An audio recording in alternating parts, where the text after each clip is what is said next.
You could swear her in tomorrow, right? I mean, no, not tomorrow. No, we couldn't. We wouldn't. There was an exception for 2 Floridians earlier in this Congress, but the reason was they were duly elected. They had a date set. They flew in all their friends and family, and the House went out of session. So if she flies in friends and family, then we don't have a date set. She was elected after. Okay.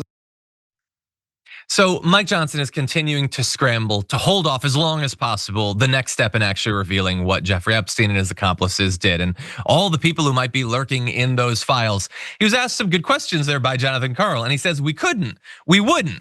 And one of those two is correct. The couldn't isn't correct. There's literally nothing stopping him from swearing her Adelita Grijalva in today or tomorrow or Wednesday. The wouldn't is true. He in fact won't. And then he said, the last time it was because they were duly elected, which Adelita Grijalva was, so I don't even know why you're bringing that up. A date was selected, what, like by the Oracle at Delphi? Just you guys chose a date. And by the way, I think it's in Jonathan Karl's answer after that. So I'll leave it to him. I have a lot more thoughts. Watch some more of that. When are you going to swear in Representative-elect Adelita Grijalva? As soon as we get back to legislative session, when Chuck Schumer allows us to turn the lights back on. Why haven't you done it already? Because this is the way the institution works. I'm following the Pelosi precedent, by the way. When my dear friend from Louisiana, Julia Letlow, was elected to fill the seat of her deceased husband because of COVID, Nancy Pelosi took 25 days to swear her in. By the way, are you saying? Let me stop you. Are you saying that Nancy Pelosi refused to swear her in earlier? No, I'm saying that's my very point. Is this is the normal my understanding is that was the date that actually the Representative-elect Letlow at the time requested. She had obviously her. Okay, here's some more examples. Okay. No, but wait a minute. You mentioned the Pelosi precedent, but Pelosi didn't delay that. Let me give you more than Pelosi precedent. Okay. And what about the Johnson precedent? Because you swore in 2 Republicans the day after their election. That was right. Let me give you another example because that one sucked. Yeah, so I love, and by the way, I'm glad that Jonathan Karl did that because I didn't even know that was true.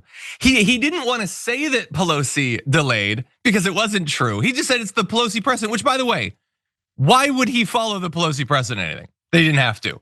Why? Obviously he doesn't care. She chose that date. So the Pelosi precedent is you swear the person in the date they choose. And again, the Oracle is busy, so why don't we ask Rep-elect Grijalva and let her choose a date so you can, as you say you already are, follow the Pelosi precedent. But again, I love Jonathan Karl's questioning there. It makes Mike Johnson look like an absolute goober, like he had nothing there. But again, that doesn't mean he's gonna swear her in until he absolutely has to, because this isn't about him looking good or intelligent or like he knows what he's talking about. This is him desperately trying to delay as long as possible the revelation of the truth in what actually happened with Jeffrey Epstein and his accomplices. This is in service to Donald Trump and the other big money donors whose names he knows are in those files. And before we throw to conversation with you, JR, Donald Trump also tweeted over the weekend that he wants Thomas Massie taken out. He is desperate to get rid of Thomas Massie because Thomas Massie has the discharge petition to get the Epstein files out. So this is no holds barred, full court press. We have to cover up the Epstein files. What do you think? Do you notice? I was talking about action versus rhetoric versus following AI things versus distractions versus arguing whether or not these fascists are fascists.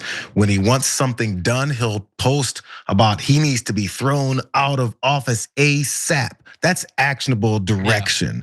Yeah. When they want something done that they know is important to their fascism, they want it done. By the way, I still think this is one of the major things and the reasons why they embraced this government shutdown and made sure that it continues on as long as possible. Not only just Adelita Grijalva, but making sure that anyone else that may come aboard, even if she wasn't the last one that could sign on to this discharge petition, they want to make sure that this is the thing. I'm telling you, man, this Epstein thing is bigger than everything else. It's the thing that's going to expose too many folks that are behind the scenes, that are in front facing, the people that we've getting these little like hints about who it is that they really are.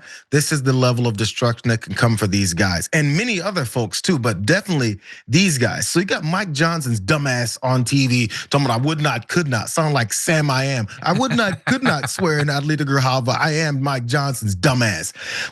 The problem now, and actually the good thing is, it's been decades of the problem. People like John Karl are holding his ass to the fire. George Stephanopoulos did it a week ago with JD Vance. No, we're gonna stop with this, letting you just spew all these lies in front of our faces.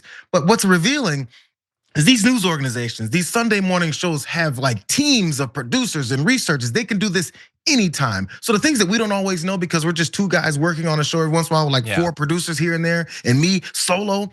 The thing is we have to research and dig and dig and dig, and they've got teams where they don't do any of that stuff. So it's really easy for John Carl and George Stephanopoulos and the rest of them to be like, you know what? I'm gonna stop you there because I've got 7 different examples to show why you're lying so much. The only reason that they're now doing it is because they're starting to look so bad because there's such an avalanche of BS coming from this Trump presidency that now Mike Johnson, for some reason, is the mouthpiece for it when he's not that good at it with his smarmy ass, getting on TV, and they're starting to go, man, how am I gonna let this pea-brain piece of trash make me look bad? So they finally decide to stop looking bad. I'm like, I'm gonna push back on you, you little minuscule mouse of a human being. You keep right. Maybe they're mad. Maybe they're finally mad. Jeez, it took us long enough. Okay, maybe he'll stop going on TV now. That was great. Also, second the show is done, I'm gonna start working on that Seuss, that satire of Mike Johnson refusing to swear in Adelita Grijalva. So thank you for that. I do appreciate it. And before we move on to our final story of the segment, I just want to briefly mention, this is me being pessimistic. At least until 2028, the Epstein files are not being released. It does not matter what happens. Donald Trump is not going to allow it to happen. He'll send Mike Johnson to Siberia or whatever. He'll get his buddy to lock. There is obvious at this point, the fact that the cover up has been this insane, it tells you everything you need to know about what's in there. It would not be worth doing all this if it was a big nothing burger. Why would you go, why would Mike Johnson be looking like an absolute fool every day in the media? It proves how insane what's in there is. If you enjoyed that, make sure that you never miss another video by subscribing. And if you want a little more, consider hitting the join button and becoming an actual member. But you're probably wondering, why the hell would I do that, John?